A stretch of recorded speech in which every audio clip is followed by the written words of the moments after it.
ஆண்டவர் என்னை கைவிட்டு விட்டாரா? நான் அதிகமாய் ஜெபிக்கிறேன், அவருடைய சமூகத்தில் காத்து கிடக்கிறேன்.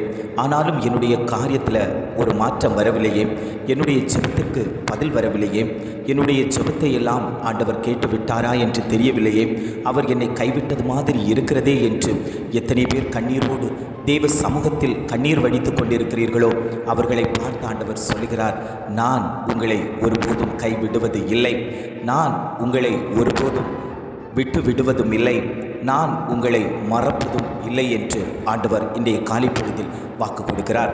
வேதம் சொல்லுகிறது, இமைப்பொழுது உன்னை கைவிட்டேன், ஆனாலும் உருக்கமான இரக்கங்களால் உன்னை சேர்த்து கொள்வேன்.